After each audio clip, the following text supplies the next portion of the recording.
I'm Seth Geller. Okay, I'm sorry. Okay, so I was,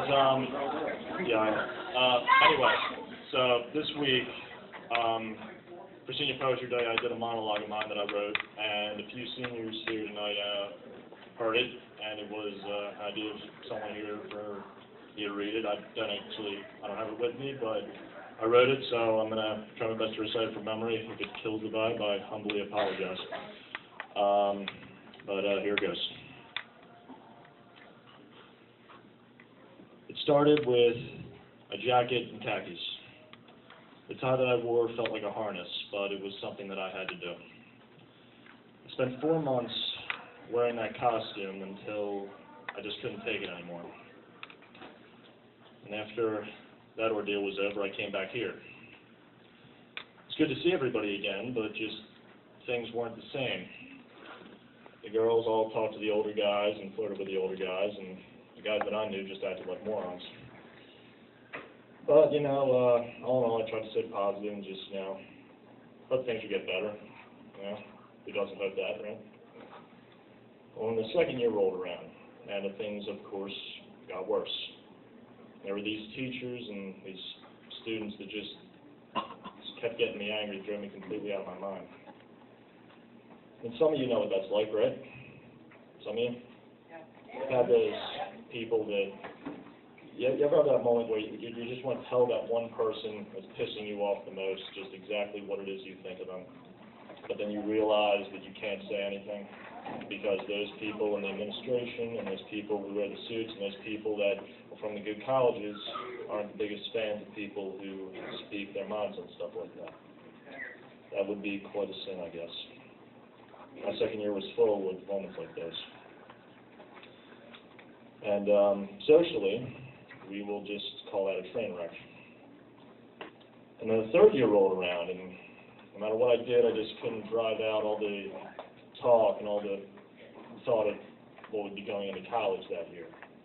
Just the pressure of getting good grades and whatnot. Some of you are going to find that out. Some of you are figuring that out. Some of you did figure that out. But all in all, it went well, but that social train wreck I talked about had a plane crash into it. There were these, remember, I was probably the only single guy out of my group, and there were all these very pretty girls, but none of them ever looked at me that way, no matter how much I admired them.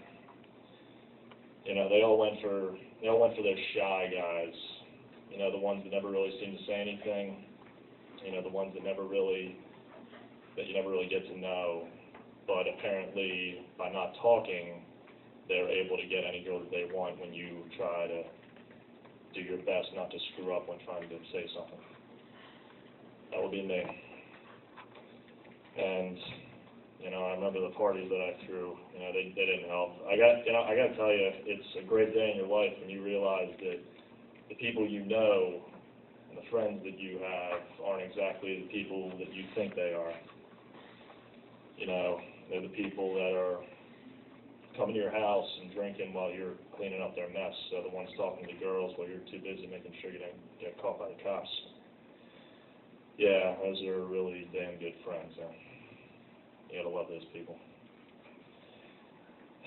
And then I remember the fourth year came along. That would be this year. And I called it the year of no regrets. And so far I've had none. I can't say that I'm completely happy with all the things I've done, but I don't regret anything. The best thing I know about this year is that I've met people that I never thought I'd meet. Some of you have done that probably. You met people that you never thought you would meet before. I remember I met an angel this year, and I'm lucky I get to see her every day.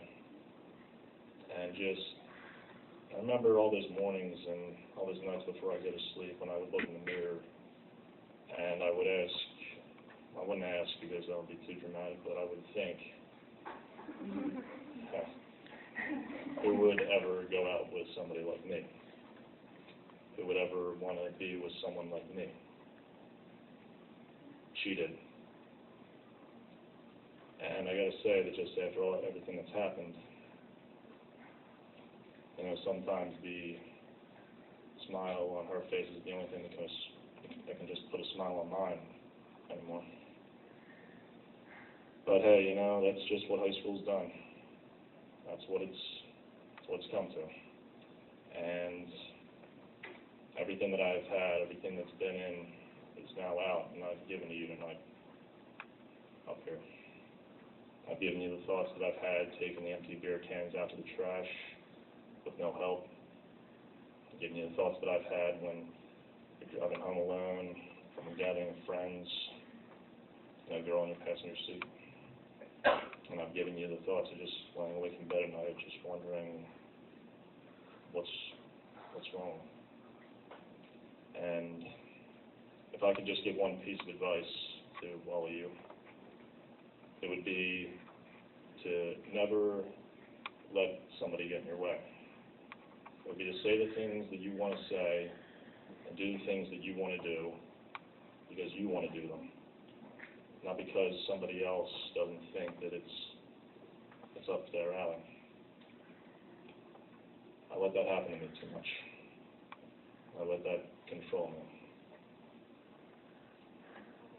So, I could just say one more thing. It would be to all of you, don't be like me.